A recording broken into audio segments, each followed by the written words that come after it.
Bonjour et bienvenue à cette toute première chronique, La route du bonheur. Je suis Steve Proulx, auteur, conférencier et initiateur de bonheur. Je suis celui qui va vous entretenir toutes les semaines, tous les mercredis, sur ce sujet, sur la quête du bonheur. Disons-le, sujet qui est quand même d'actualité quand on se promène sur les médias sociaux, quand on se promène dans les différentes revues. C'est un thème qui revient quand même régulièrement. Avant d'aller plus loin, je vais vous en dire un petit peu plus à mon sujet. Donc, je cumule plus de 26 ans comme directeur, comme conseiller, comme intervenant. J'ai œuvré à accompagner et à aider des gens qui venaient nous consulter, dans le fond, pour justement... ils voulaient améliorer leur sort au niveau personnel, au niveau professionnel. Ils voulaient donner plus de sens à leur vie. Donc, j'ai quand même une solide expérience de ce côté-là. Là où je me démarque, peut-être un peu plus de façon générale, c'est qu'à l'âge de 21 ans, on m'annonçait que j'avais perdu la vue de façon permanente. Donc, que j'allais être aveugle pour le reste de mes jours. Vous comprendrez que je sais ce que ça veut dire une descente aux enfers sur le plan psychologique. Parce qu'à ce moment-là, j'avais aucune idée de qui j'étais.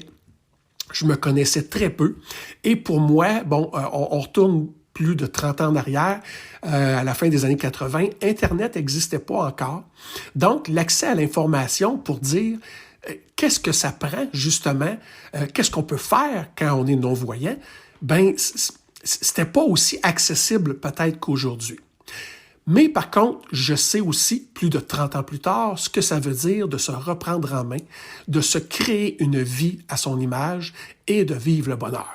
Parce que oui, à un moment donné, après plusieurs mois, même quelques années dans les bas-fonds, j'ai décidé un jour que moi aussi, j'avais droit au bonheur et j'ai décidé de faire ce qu'il fallait pour y arriver.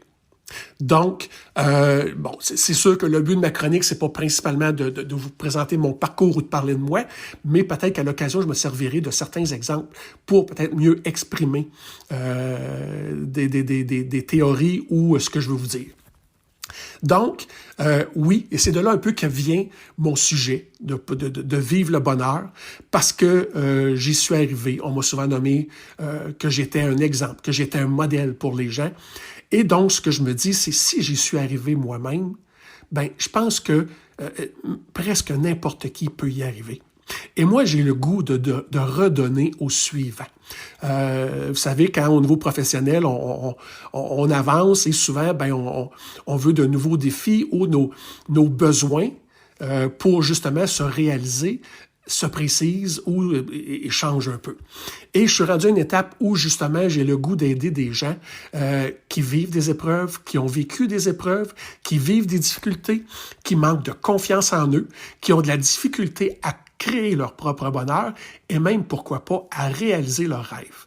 Parce que oui, moi, des rêves, j'en réalise.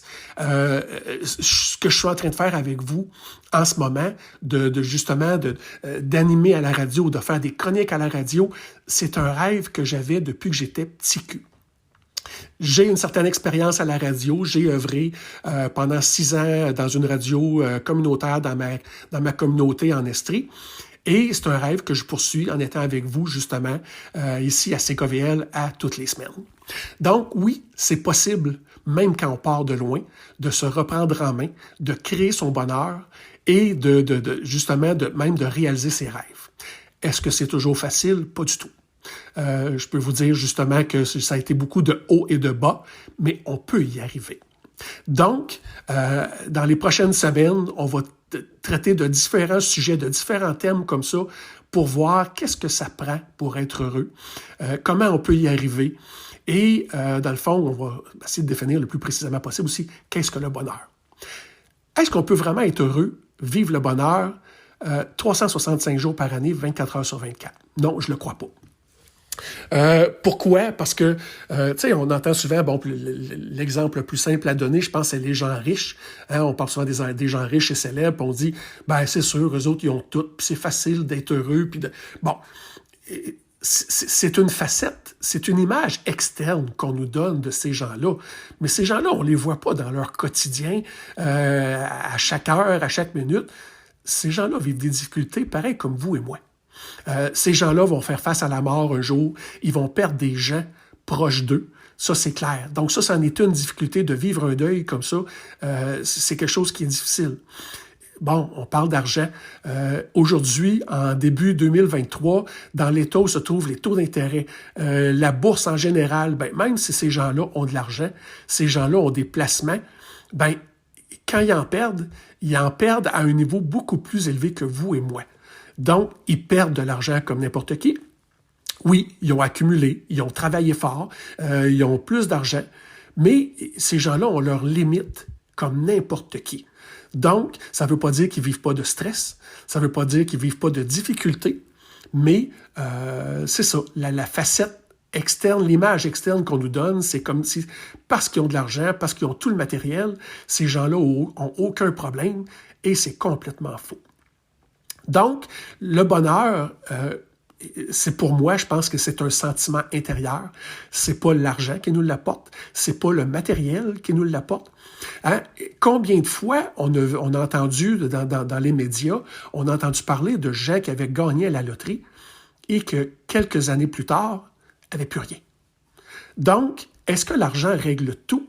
Est-ce que l'argent, quand on a de l'argent, ben il n'y a plus de problème? Absolument pas. C'est sûr que ça peut aider. Je dis pas que c'est un facteur externe qui peut aider parce que peut-être que si on a de l'argent et qu'on est à l'aise de bien la gérer, ben peut-être que ça élimine certains stress. Ça, j'en conviens. Mais de dire que, justement, d'avoir beaucoup d'argent, ça règle tout et que ça élimine toutes les difficultés, ben au contraire, je pense pas du tout.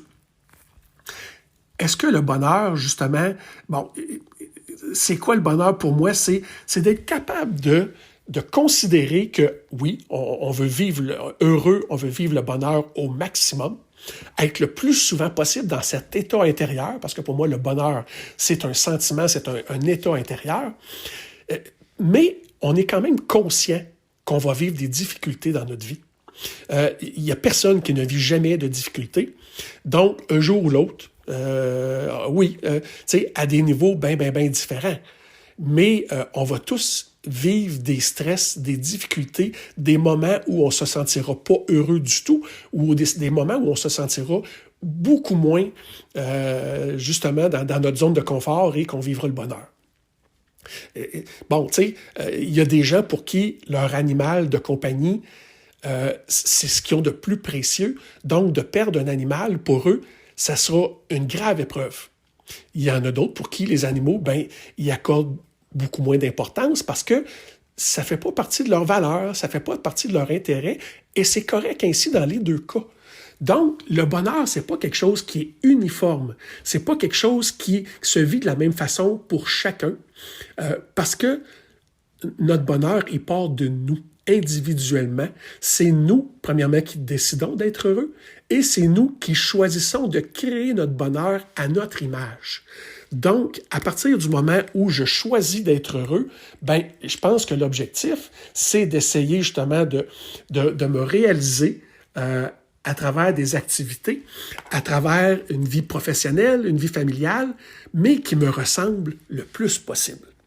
Donc, pour moi, un des premiers facteurs pour vivre le bonheur, je pense que c'est de bien se connaître. Savoir qui on est, c'est quoi nos intérêts, qu'est-ce qui nous attire, qu'est-ce qui nous intéresse dans la vie. C'est quoi mes capacités, mes habiletés, dans quoi je suis bon, qu'est-ce que je suis capable de faire. Mes valeurs, qu'est-ce qui est important pour moi. Moi, j'exprime souvent une valeur en disant, c'est quelque chose dont j'ai énormément de difficultés à me passer. Si la famille, pour moi, c'est une valeur, ben c'est que ma famille, je ne suis pas capable de m'en passer. J'ai énormément de difficultés. Donc, elle prend une place importante dans ma vie. Donc, quand on vit un bonheur, quand on vit le bonheur, quand on vit une vie qui est alignée avec qui on est, c'est que nos activités, c'est que nos loisirs, c'est que nos amis, c'est que notre métier, notre profession sont alignés avec notre personnalité. Donc, on vit bien dans le bien-être le plus souvent possible, tout en étant conscient que un jour ou l'autre, il nous arrivera possiblement des difficultés. Et la force de bien se connaître et d'avoir peut-être un peu plus confiance en soi, c'est que quand il nous arrive des difficultés ou des épreuves, ben c'est justement qu'on sait qu'on a ce qu'il faut pour s'en sortir. quand on se connaît bien, on sait qu'on a des ressources, qu'on a des forces sur lesquelles on peut compter pour dire, OK, face à cette difficulté-là, je vais la traverser de telle façon, je vais déployer davantage telle ou telle force pour justement réussir à m'en sortir, à persévérer, parce que traverser une épreuve, ben ça prend du courage, ça prend de la persévérance, ça prend de la résilience. Quand on ne se connaît pas, malheureusement, ben quand il arrive une difficulté, quand on ne se connaît pas ou quand on n'a pas confiance en soi, ben c'est peut-être là où on panique plus parce que on ne sait pas comment on va s'en sortir. On n'est pas conscient de tout ce qu'on a, de tout le potentiel qu'on a en dedans de nous pour justement traverser cette difficulté-là ou même pour créer notre bonheur. Parce qu'il y a des gens qui ne créent pas, qui ne croient pas au bonheur parce qu'ils manquent tellement de confiance en eux ou ils se connaissent très peu. Donc, ils ne savent pas comment ils peuvent créer justement leurs opportunités et créer leur propre sentiment de bien-être et le bonheur.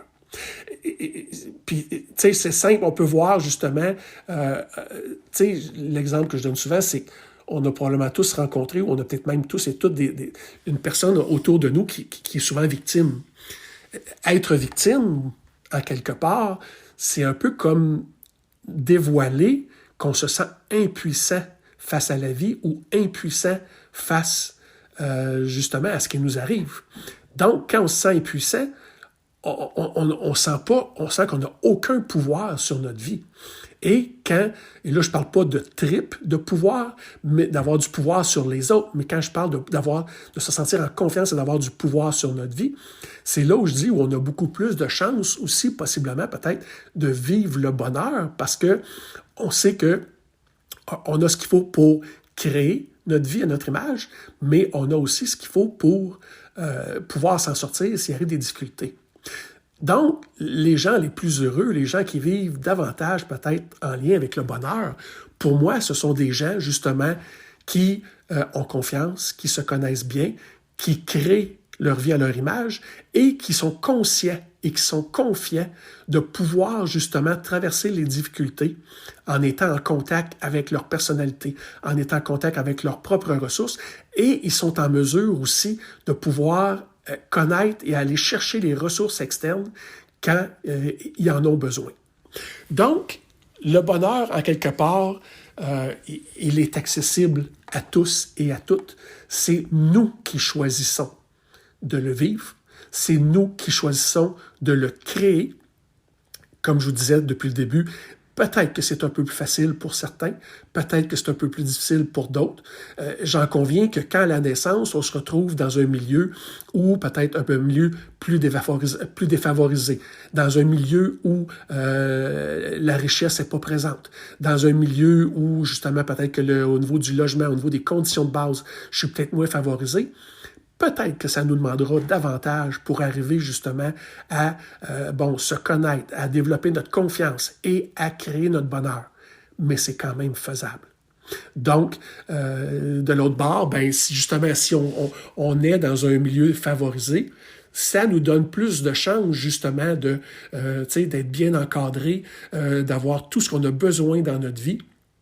Et encore là, peut-être de se donner une chance de pouvoir vivre heureux et de voir le sourire un peu plus souvent.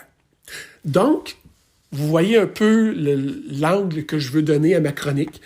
Cette semaine, j'avais le goût de jaser un peu avec vous au niveau du bonheur, de qu'est-ce que c'est à la base, mais dans les prochaines semaines, mon approche, ce que je vais vous présenter, c'est pas toujours des grandes recherches scientifiques qui me l'ont apporté.